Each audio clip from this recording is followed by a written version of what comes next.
Então, primeira pergunta que eu te faço, e daqui seguimos em frente, o que é essa questão da metodologia andragógica, é isso? Andragogia? Isso. Fala um pouquinho sobre isso pra gente. Bom, andragogia é a aprendizagem do adulto. Então, que é diferente do aprendizado da criança, né? Enquanto a criança, ela funciona como uma esponjinha, e ela absorve tudo, e muitas vezes, e na maioria das vezes sem filtro, o adulto não, né? O adulto, a aprendizagem do adulto, né, para ele absorver, tem que fazer sentido para ele, né? Senão, realmente, passa batido, né? Por quê? Porque a gente tem muita informação para processar, né, no dia a dia. Então, a gente só vai fixar se aquilo realmente marcar.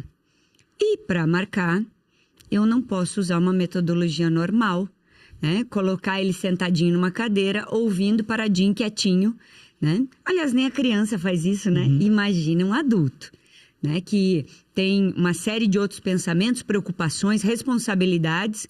E se aquele momento não for impactante, não for realmente uma experiência para ele, ele não vai absorver. Então, a aprendizagem do adulto exige de quem está ensinando uma série de metodologias para realmente prender a atenção e ajudar a fixar o conteúdo. E aí tem vários métodos que a gente utiliza, né? Que legal. Como a gente fala, por exemplo, a sala de aula invertida e uma série de outras ações, né? Música que a gente coloca, né? Por exemplo, eu tenho um treinamento em que eu utilizo música, chamo Construindo Sons o programa. Legal. E veio justamente dessa evolução e dessa necessidade que a gente for sentindo de melhorar, ampliar os horizontes para ajudar na fixação de conteúdo. Que interessante, que interessante. Por exemplo, nas empresas hoje, igual você comentou, não só empresas, né, mas a educação tradicional, como você disse, é aquela que até falam por aí, né, que tudo evolui muito rápido. Mas quando a gente olha para a sala de aula, para a educação, é um modelo que não está evoluindo na mesma velocidade, né? Então, você vai nas escolas, mesmo escolas de níveis altíssimos, você vê o mesmo modelo, basicamente, né? O professor falando e a criança ali, né? Escutando, né? Numa coisa mais passiva, né? E o que você vê dessa questão desse modelo tradicional? Você vê que ele está morrendo no Brasil, no mundo inteiro? Como é que tá essa parte para você? Porque essa questão da andragogia é mais para adultos, pelo que você comentou, ou para criança também? Não. Andragogia, porque andra é de adulto, né? Vem do adulto. Tá. A etimologia desta palavra, né? E logia de estudo, né? Então é do adulto, o estudo do adulto, a aprendizagem do adulto. Tá. Então ele é voltado para o adulto. Mas essa pergunta que você está fazendo é muito importante, né? Porque essa mudança e por que a necessidade da mudança? Bom, a evasão escolar, ela não acontece só nos primeiros anos. As universidades vêm perdendo alunos de maneira drástica, né? E, infelizmente, eles migram. A primeiro processo não vou mais presencial, vou para online.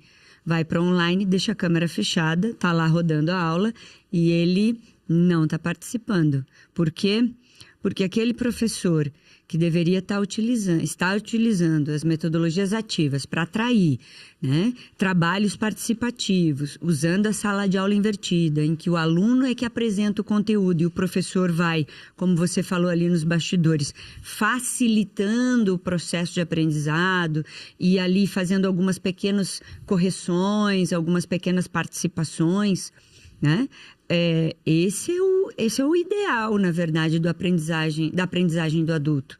Mas a gente ainda vê muito a aprendizagem tradicional, onde o professor fala e o aluno está ali sentado escutando. Sim. Né? Quando muito, o professor faz uma outra pergunta, mas assim, não engaja os alunos de tal forma que a entrega deles é que constrói a aula, né? Entendi. Os trabalhos em equipe que eles fazem ali em sala e depois eles apresentam e isso gera uma discussão.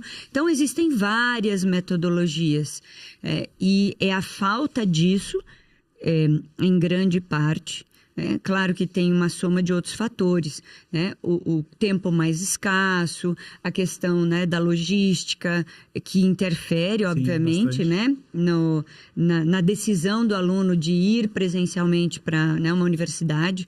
Mas, pra você ter uma ideia, quando eu comecei a dar aula na pós-graduação, enfim, alguns anos atrás, eu dava aula para uma turma de 60 alunos.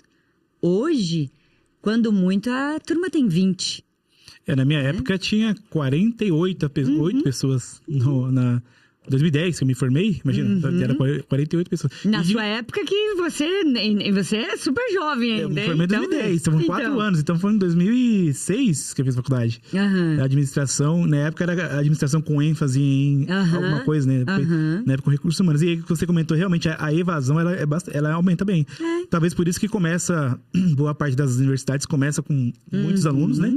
Porque sabe que vai ter uma evasão ali natural, né?